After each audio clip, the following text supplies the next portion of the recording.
Yeah, hello everyone. I think it's time to get started now. Welcome to another session about Ayurveda with 58 Wellbeing in collaboration with PAR.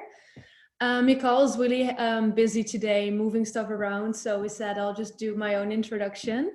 If you have joined me before with other webinars, my name is Deborah Roos Goutema.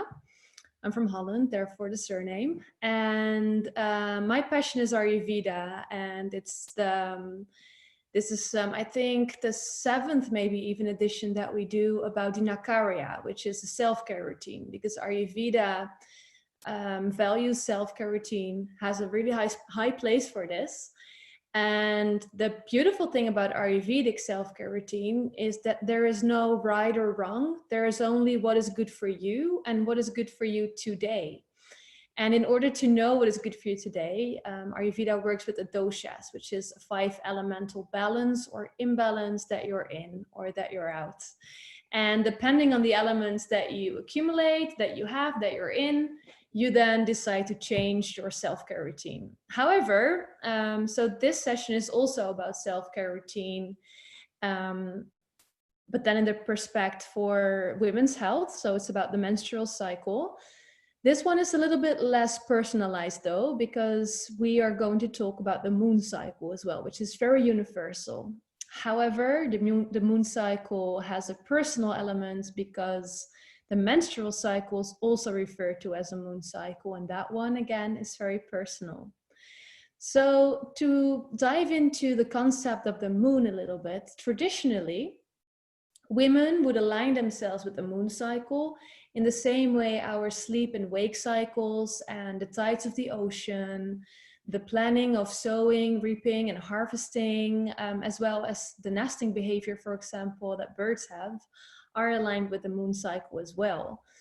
And the beautiful thing about this is that when women did this, their menstrual cycle reflected the moon cycle, and therefore on new moon, the darkest night of the month, they would all more or less start bleeding. And they would, in Ayurvedic communities, this will be a sign for them to go and have some introspection. So to do some soul searching, some time for yourself, some almost like a retreat inside.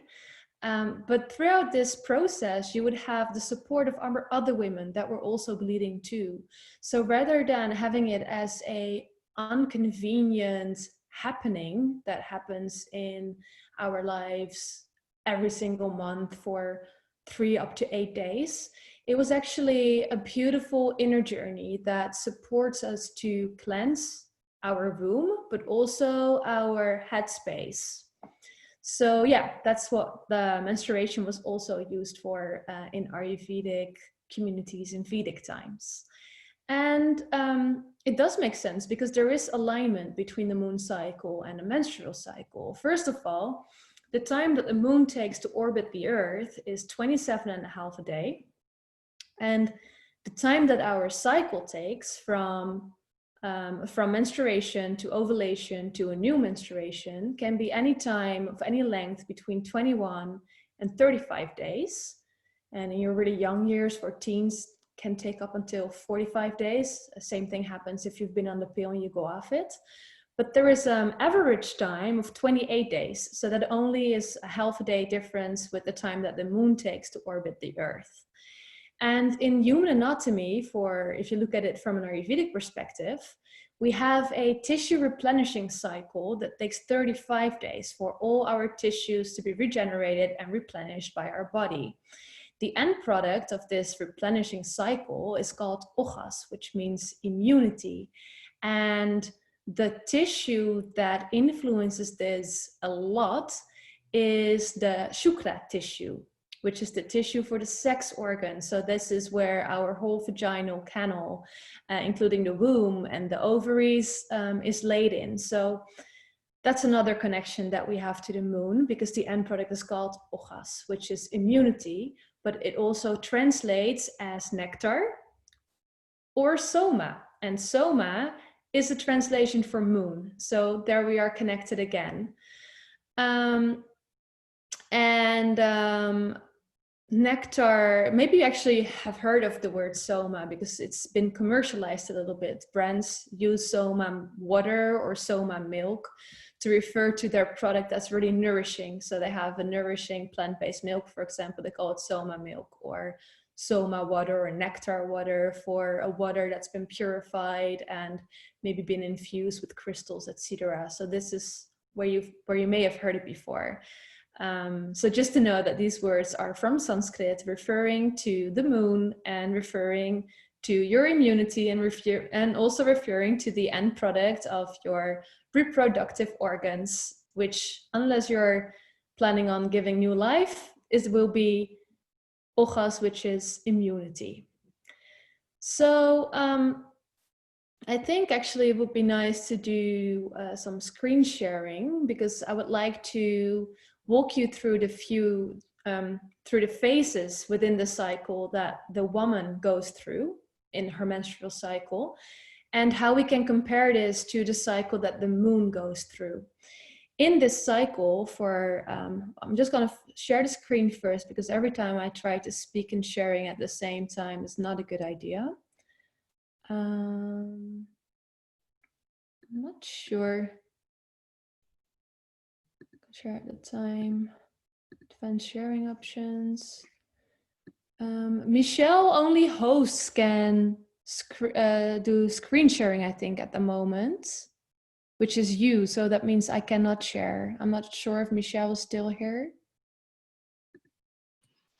I've just changed it now for you, Deborah. Hopefully it will. Thank you.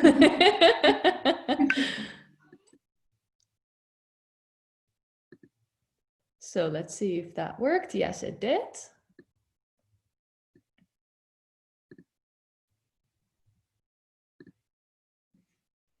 So we have just jumped to a PDF. So these are the terms that we just walked through. The moon is soma nectar, ojas is soma bliss or immunity, shukra is the sex tissue or reproductive organs, which produces ojas, and it all comes back to the moon. So the phases, there is one key element in the phases. There's 4 in total that we go through. And that key element is water. So if we're looking at the menstrual cycle and the moon cycle, we are connected to the element water. And the way that the water fluctuates in the planetary environment as well as in our body makes the ovulation happen and also makes us menstruate. So the first phase of the cycle is menstruation. That's where it all starts. And in the moon, that will be new moon. It's the darkest night of the month, and the water element dips. The moon is drawn with the sun as they pull into the same direction. So the moon energy is actually depleted because it just goes with the sun, pulling in the same direction. And our Shakti, which is our nurturing spirit or creative potential power, which is seated in the womb. If you've done certain meditations, they also talk about this, for the Shakti that is rising with the breath.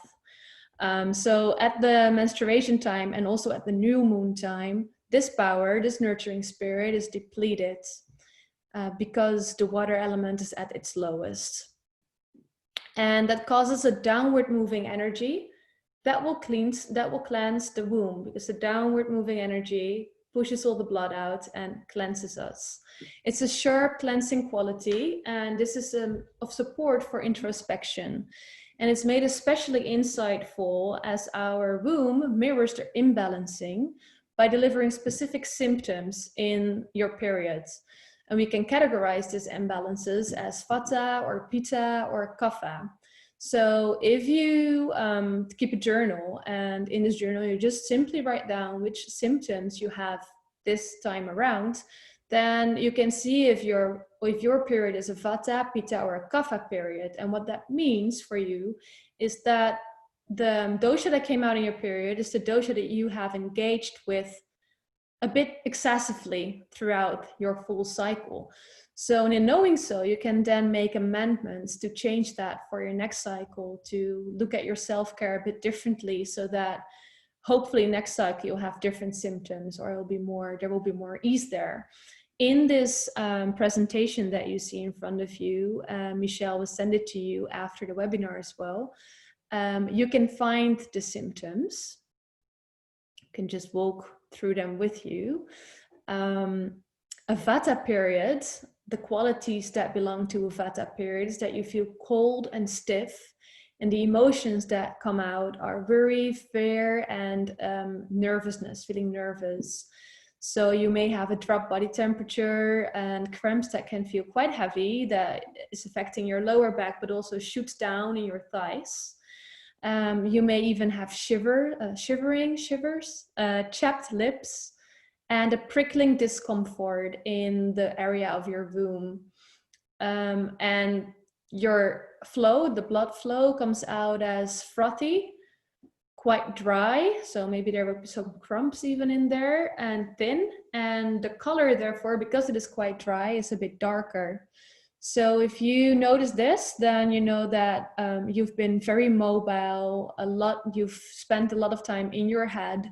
You may have been very creative, but maybe this creativity has pushed you in a place of not feeling grounded enough. And yeah, so if this comes out, then you know that throughout the cycle that is following after this day that you found this, you should engage a bit more with grounding things in life, like pumpkin soup, for example, grounding, root vegetables, and just like a good sleep cycle, all these things. We've discussed this in the previous webinars.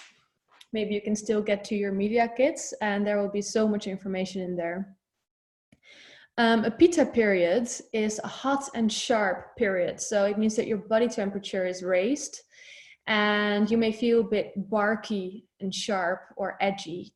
The emotions that are part of this is irritability and anger.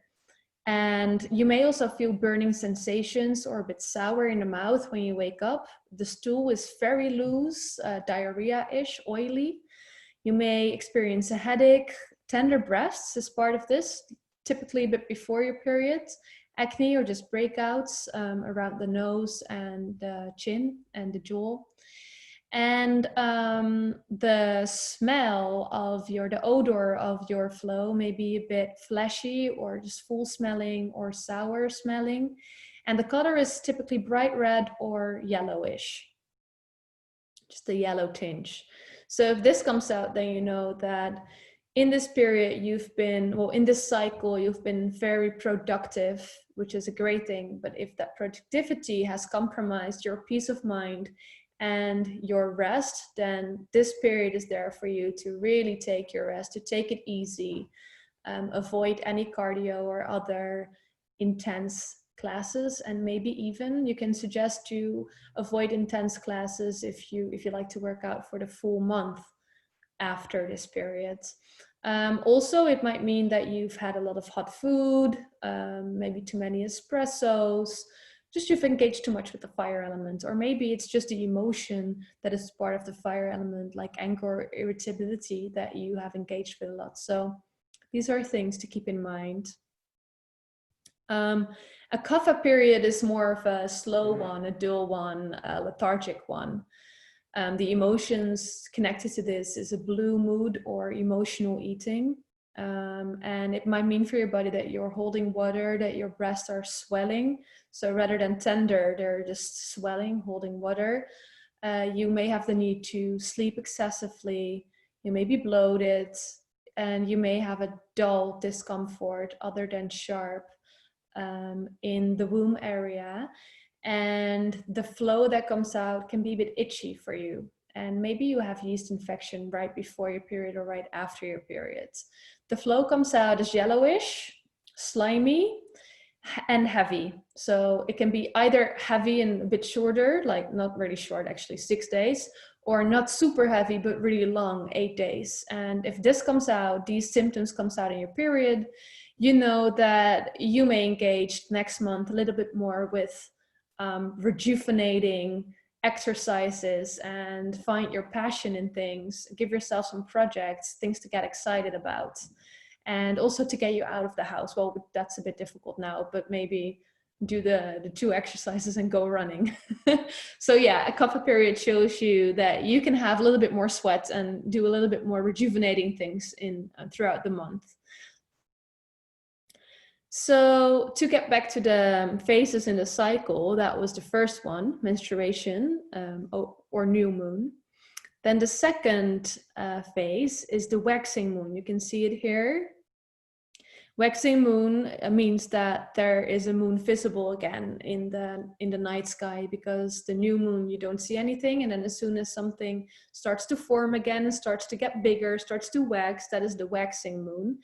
And in your menstrual cycle, that reflects the follicle phase.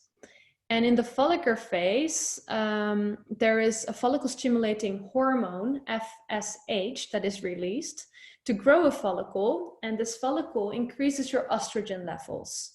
And when the estrogen level peak, your hormonal glands release the luteinizing hormone that will trigger your egg to drop within the next 10 to 12 hours. This is your super, super fertile window. And throughout this phase, we are just building. We are building ojas, we are building our immunity, we are building our strength, we are taking care of our body so that that follicle will really build into a strong egg, so that the egg that will be released has high potential, if that is your wish. But otherwise, also, this is a time to care for yourself and to do things that are increasing your water elements. So you can have root vegetables again, you can engage with oil in your food and engage with oil in your body. Even if you don't have a menstrual cycle, you can do this when the moon is waxing, actually waxing. You can have frothy drinks, go for chai, for warming things that make you feel comfortable. That's what you should do during the waxing moon period and during the follicle period. Then, like I said, when the estrogen peaks, your hormonal glands release the luteinizing hormone. So then your egg will drop. And with the egg drop, we get into the new phase, which is ovulation for your body. And this is full moon for the moon cycle. And at full moon, the water element is at its highest. So estrogen is also a water elemental hormone. And it's so high, this water element, that it pulls away from the sun. It pulls in the opposite direction of the solar male energy, if you like to interpret it that way. And so therefore, the full moon stands for magnetism and creative potential, and also for emotional release and distillation. If you want to make essential oil, for example, or if you want to make ghee, which is the purification of milk, then this is the perfect time to do it, because it's drawing out. That's what the full moon does. And you can see it at the ocean as well, because when the full moon is there, the tide is, it's not tiding, it's a low tide, yeah, it goes back. So it's drawing away from the sun. And yeah, so then your egg will drop. And the cervix, just 2 hours before your egg drops, also gets really watery, because it releases a sticky, slimy fluid.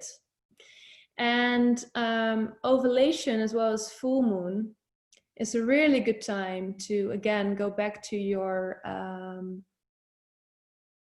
rituals, because it's a good time to release. So in your media kit, you will find, it's almost the last page, a ritual about herbal affirmations, and it will teach you, not really teach you, just show you an example of how you can set intentions and affirmations throughout full moon to release something, and then to welcome new energy and the ability to do something else, because your creative energy is that high at that moment. So it's a perfect time to go for affirmations, and then you can embody these affirmations by using herbs.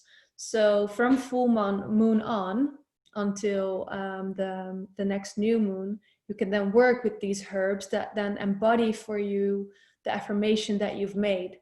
So for example, if your affirmation has to do with love, you can use bay laurel or cacao. You can do cacao ceremony, for example, to accompany that. You can use loads of cinnamon in your breakfast and in your warm drinks. You can go for coriander on your food, or for marjoram. And if you like essential oils, you can work with patchouli, rose geranium, and holy basil, which you can get as an essential oil, but you can also get holy basil as a supplement. Holy basil is a herb that is used by Vedic yogis to accelerate in their meditation and to expand their heart space. So it really opens the heart space, but it's also good for your actual heart and good for your brain function. So it has a double function there. To embody the information that you make over a full moon, you can do this. And then there's a list of other examples: herbs for creativity, for mental clarity. If you feel like I've been especially clogged, like it feels like I'm stagnated and I don't know what to choose, I feel indecisive, I really need some clarity, then you can do your full moon ritual to release your mental clog. Or even better, if you know what it is that stops you from moving on and what it is that clogs you, then you can write down that certain situation that you want to let go of. Maybe you can even write a little story for yourself to really symbolize that and to really embody it and make it black and white on paper. And then you can welcome the ability to have clear thinking, to have mental clarity. And to activate that mental clarity, you can then work with ashwagandha as a herb that you can stir it in your latte before you go to bed. There's also a latte recipe in this media kit. This media kit uses shatafari, which I will get to very soon. But you can also replace that for ashwagandha if your full moon affirmation is mental clarity. You can work with bacoba, with brahmi, which is also called gotukala. And this is a herb that I don't think you will find in essential oil or in the lower doses, but you can find it as a supplement. It's again a herb that yogis used to use a lot to expand their meditation. It's good for the pineal gland.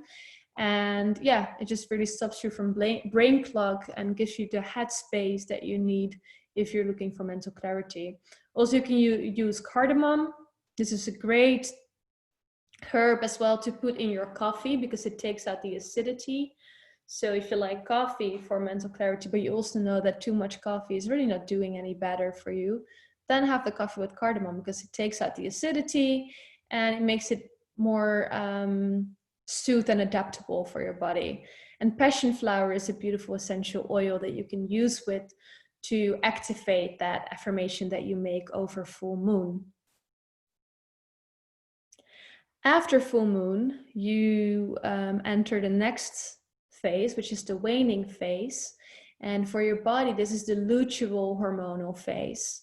And that means that if you didn't conceive throughout your full moon, throughout your fertile window, then your body signals that follicle that was producing the estrogen and the progesterone that it's okay to let go of any efforts. And so the female hormone will drop. That means also that the water element will drop again. The waning phase, the moon, has had his fullest point, and from there it's getting smaller again. So the water element also there decreases in power as of the waning moon. And Ayurveda explains this period for your body, if you work at the menstrual cycle, as the weeping womb. And we will explain this in Western language as PMS. That can be a potential side effect of the weeping womb because it hasn't conceived, and so your womb is getting ready to push out the effort that it's done for that life that was preparing for.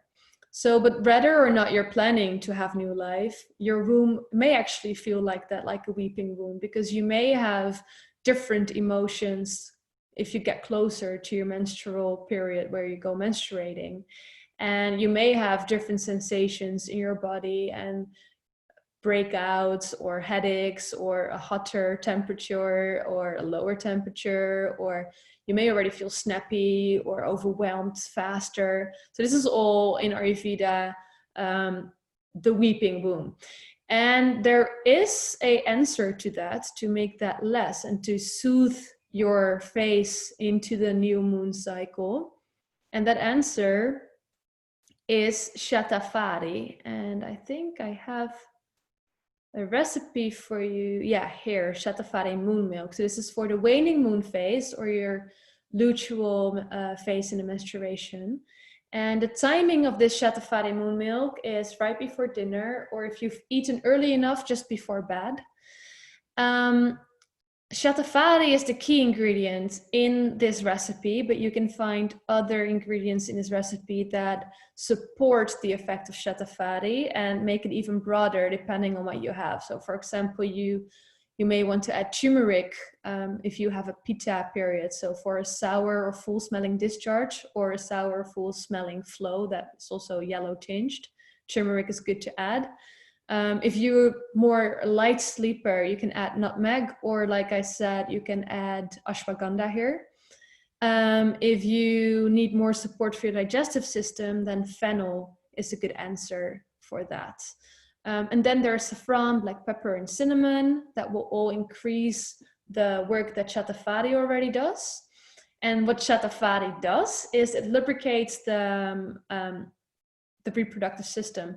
So when the element is decreasing, which is necessary to happen, in order to counterbalance everything that it takes that happens once the water element decreases, Shatafari will be of perfect counterbalance, because Shatafari is actually building and toning the reproductive system, and therefore gives you a little bit more water element. Shatafari is also a herb that is used when people are really high in vata. So when they are really low in body fat and the breasts are small and they stay small, then Shatafari is used for you to kind of not speed up, but get ready in the materning phase of your life. But also Shatafari, when you are pregnant, is used to activate the breast milk. And it is used to lubricate the womb and to make that weeping womb to give that weeping womb a little bit more comfort. So that's what Shatafari is especially good for. And then you can add ghee if you've been constipated, and if you feel like I am also high in vata, and on top of Shatafari I want to do even something more to not dry out so much in this period, maybe because you have even a dry nose, or you feel you have dry airways, or a dry anal canal, then you can use ghee. And honey is great to add, just because maybe you don't like the flavor as much. And honey is also building the water element when we are losing it during the waning moon. So it gives you the full description of how to make it as well. You can have it in a candlelit place before you go to bed, if you had dinner early enough, because your stomach should be quite empty, because everything that targets the reproductive system should be either taken in before food, or should be taken in on an empty stomach, so that you're sure that it really gets there. So if you eat late, then just have it before dinner. But yeah, take your time to drink that moon milk that you've made for yourself, as just an act of self-love. And it's great to do this in a candlelit place, and to take care of your diaphragmatic breathing, so that you're sure that your body's really welcoming this Shatafari moon milk, the water element, in a time where we are losing some water elements. And that should be very helpful to combat PMS and to slide into your menstrual phase with more ease. 2 grams is a good doses to start with, and you can then build it up to 7 grams. So what they would do is you start taking it after ovulation, so in the waning or luteal phase. And the first time around, you just try 2 grams, which is like half a teaspoon. If that was not enough for you for that cycle, next cycle, you can try 3 or 4 grams, and then all the way up till you found the dose that works for you. So yeah, I think that's really all I can share with you in this time, because it's already 5:30, and this will be shared with you. I'll stop screen sharing. It will be shared with you with the help of Michelle, so you can have a look at it again. And if there's any questions, I'll be really happy to answer them now. You can either pop them in the chat, and then I'll read them if there are any. I'll just give it a minute. There is one. Yes, please go ahead.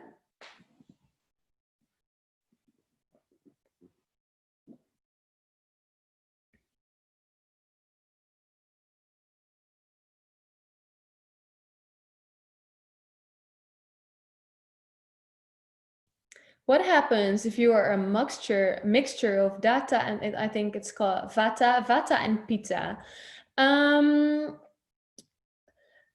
Just to be clear, do you mean what happens with your self-care, or what happens to your period if you are a mixture, or what happens to the moon cycle? To your period. Vata and Pitta are pretty closely related. It just, Vata is typically more dominant than Pitta because Vata is the master element. It has air and space, which are the highest elements. So they will typically influence you first. So that could mean that you feel chilly, that you feel cold, that your temperature drops, and that also means cramps and pain. And that pain can then also influence the Pitta. So sometimes you may have feel shivers outside, but inside you can actually still be really heated if you have a combination of both. But typically the pain, it will be dominant. So either in the cramps that you experience or in your head by having a headache. And the way to combat this is, well, Shatapati is a really good one for both of these. Shatapati is always recommended for both Pitta and Vata because it soothes both. You just really want to give yourself more of the water element and want to give yourself some grounding practices so that you can relax and get out of that pain and you can expand again and release the tension in your muscles. Does that answer your question? I don't know if men are affected in any way by the moon. Is this the answer? If the answer is too long, maybe I'm better for another webinar topic. Men are also affected by the moon. I think women are more sensitive for it because we have this water element phases going on inside of our bodies. But actually men also do have a cycle in their bodies. It's a different cycle from the female one and way more subtle, but there is a cycle. And obviously, regardless if you're a man or a woman, you still have a high amount of water in your body. So I totally believe that men are also affected by the moon cycle. I just think that women have this extra tool to connect with it that can be very helpful to make the whole experience of having your menstrual cycle more of help instead of being an obstacle. But yeah, men are also affected by the pulling of the moon, of the water element. You're very welcome. If I wasn't clear on anything, just please tell me so that I can clarify.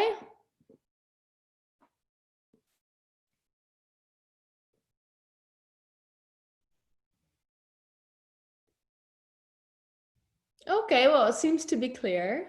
Really helpful, wonderful. Thank you so much. Thank you for joining.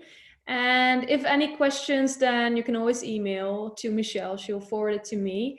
And the media kit will be with you shortly as well, which has the Shatavari moon milk recipe, as well as 2 rituals that you can do over full moon and over new moon to really connect with the cycle. And I hope it can be of help. Whether you apply it to your moons, to the actual moon cycle, the universal one, or your personal one. So thank you so much for joining. Have a lovely weekend.